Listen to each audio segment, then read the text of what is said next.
Welcome to Am I the Bad Guy?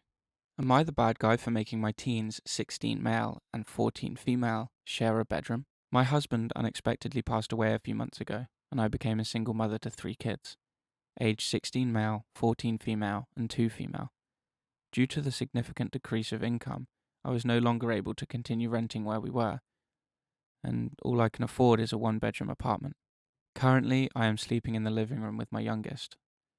I gave the bedroom to my 16 male and 14 female and asked them to share in the meantime.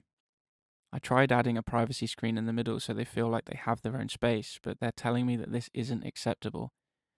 Each of my kids used to have their own rooms, so this is a massive change for them. I have been looking for a better paying job for months, and so far I've had no luck. I can't get a second job because I can't afford to pay someone to care for my daughter.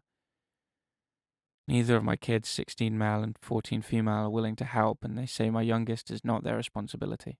I know this situation isn't ideal, but I don't know what else I can do. For the past month, I've not been eating anything for 2 days a week and just telling the kids I'm trying out the fasting trend for weight loss purposes, but the truth is I can't afford it. I cannot afford to feed us all, and I have been using the food bank. Prior to this, I'd never had to use food bank services before, and I am so thankful that it exists. I am both thankful and deeply ashamed at the same time. Would I be the bad guy for telling my teens that they must share the room? Would it be better if I suggested my son sleep in the living room with me and have both my female kids share the bedroom instead? I do not live in the US, but it's not common for teenagers of opposite sex to share a bedroom. That's something I do absolutely recognize. First off, OP, I'm so sorry. This must be such a difficult time for you. And I don't think it matters what age your children are. You need to tell them what's happening.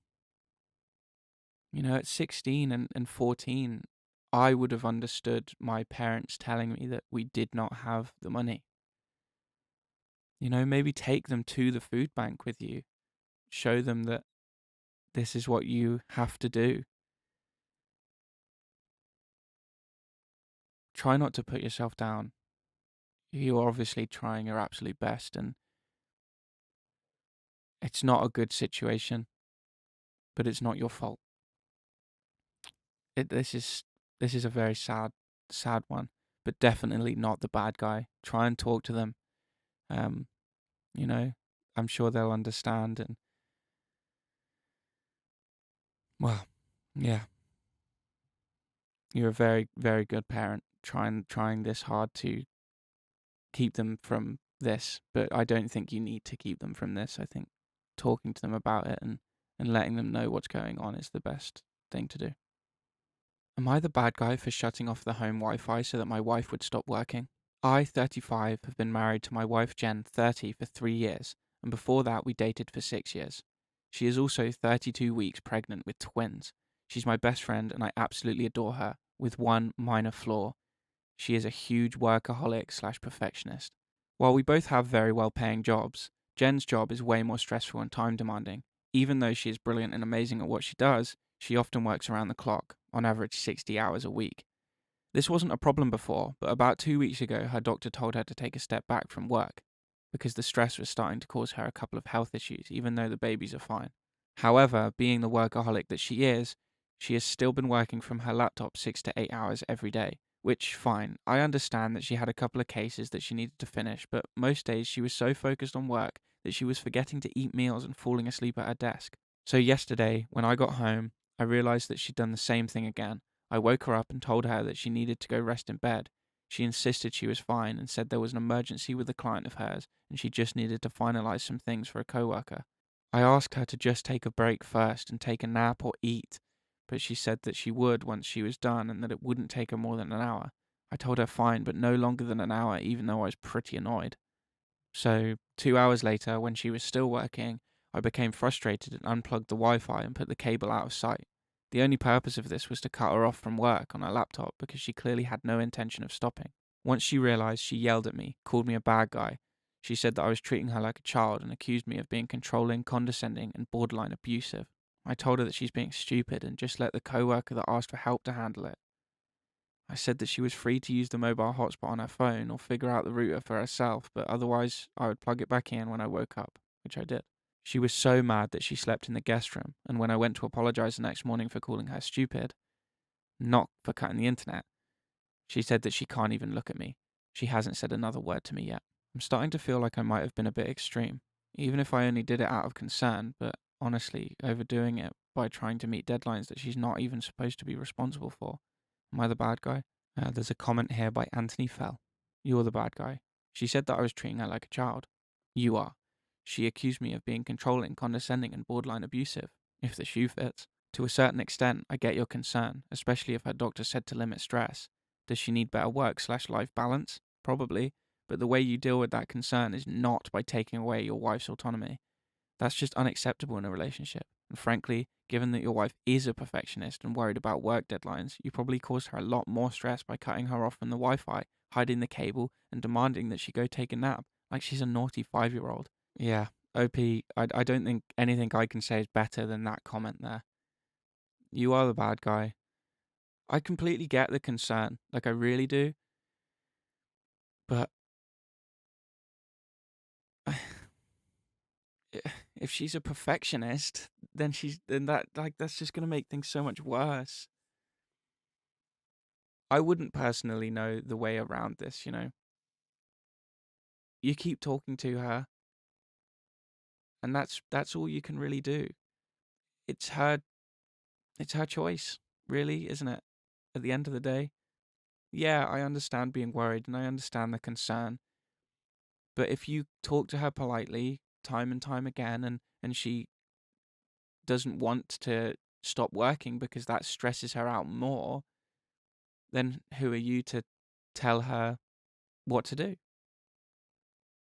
Am I the bad guy for removing my daughter's bedroom door because she won't stop slamming it? I, 40 female, have 3 kids. Maggie, 14 female, Levi, 12 male, and Charlie, 10 male.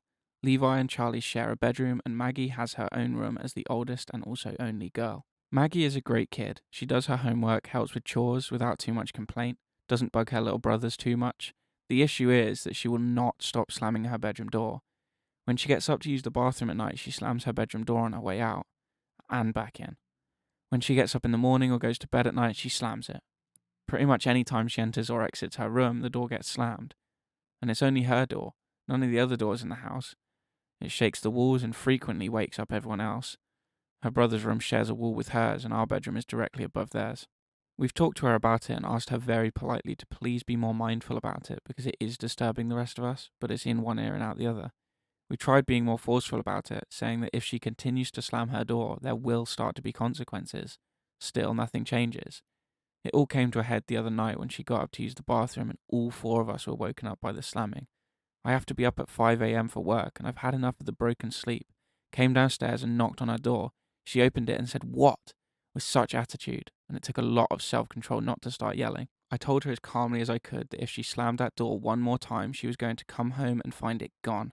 She proceeded to yell at me to leave her alone, and then slammed it 5 times as hard as she could. Well, the next day, she went to school and my husband and I both had the day off, so we took the door off the frame, installed a curtain rod with a nice heavy curtain over the door instead. She came home and freaked out. She said we're being emotionally abusive and taking away her right to privacy. She sulked all weekend and won't talk to us now. My mother says I'm the bad guy because I overreacted, but she doesn't have to deal with the house shaking. I want to add that we completely respect each other's privacy in our house, which is why we hung up a heavy curtain and made sure that we couldn't see through it or around it. We even put up little Velcro pieces on the walls and curtain sides so it stays in place. She still has her physical privacy, which she is absolutely entitled to, but can't slam a piece of fabric. We also have never and still don't just go into her room unannounced and still knock on the wall to ask permission to enter. We've told her we'll happily put her door back on once she agrees to respect the no slamming rule. Edit to add. The curtain is an industrial type that blocks sound and light. The curtain is only meant to be a temporary measure. As soon as she agrees to stop slamming and be respectful of the shared space, we will put it right back on. The door isn't broken or malfunctioning in any way, and there is no draft causing it to swing shut. Not the bad guy. I feel I'm really quick to just get in and say, like, no, not the bad guy. But if you've given her the chances, the opportunities to not slam it, and listen to what you're saying, and she's still not doing it, then she needs to be punished in some way. And you haven't even completely, like, punished her. Do you know? Like, you've just replaced the door with something else that doesn't slam. I think that's fair enough. It's completely within your rights. If she's waking everyone up, that's not fair. If you've spoken to her and she's still doing it, that's not fair. If you've said to her that we will take your door, please stop doing it, and you haven't, shouted at her, and you've just been firm and said this is what will happen, and she's still done it, well, that's that's on her. Let her sulk, and eventually she'll stop sulking because she'll realize that she wants the door back. And then if she keeps slamming it again, well, I imagine the door will be off. Wow. Yeah, not the bad guy. Not the bad guy. Good story though. Am I the bad guy for not wanting to change my first dance song because of my stepsister's association with it? We've chosen our first dance song.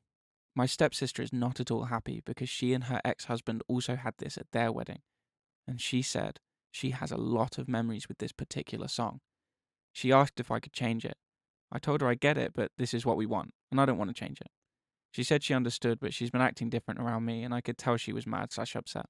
Most people who know about this don't think I'm doing anything wrong, but I had my sister and one of my friends tell me I'm being selfish and not understanding here. So this is interesting, and you'll see why.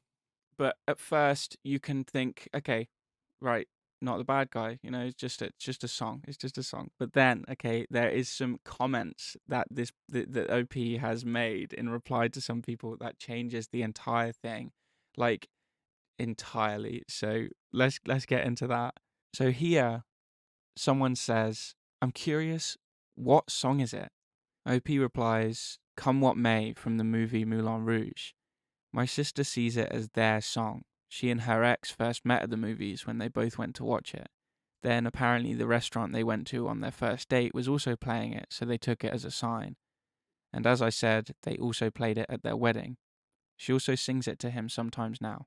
I think it's a really nice song and I'd like to play it too. I don't want to have to change it. Someone rightfully says, she also sings it to him sometimes now. Are they not divorced? OP replies, and this is where it gets mental. Yes. A few months after they got married, he was in a wreck.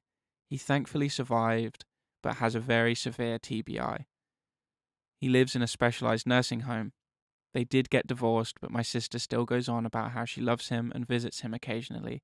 He doesn't remember who she is most of the time, but my sister said she apparently sang this song to him, and he looks like he remembers her. Wow. Wow. I always think it's interesting on this subreddit because someone will write something where you think, why are you even writing this? It's so obvious, not the bad guy. And then a few comments in, they release this like information that should have been in the original post.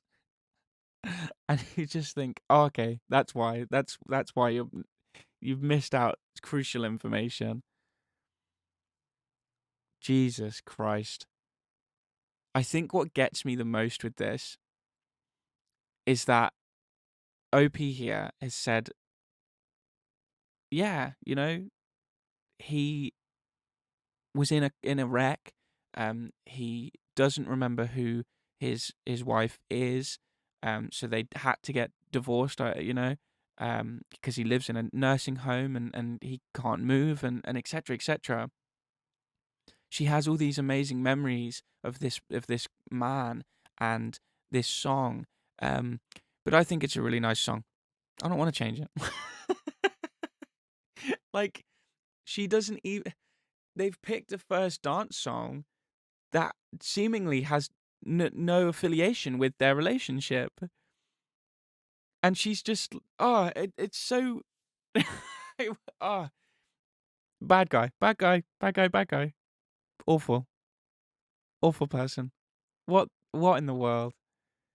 Oh man. Thank you for watching.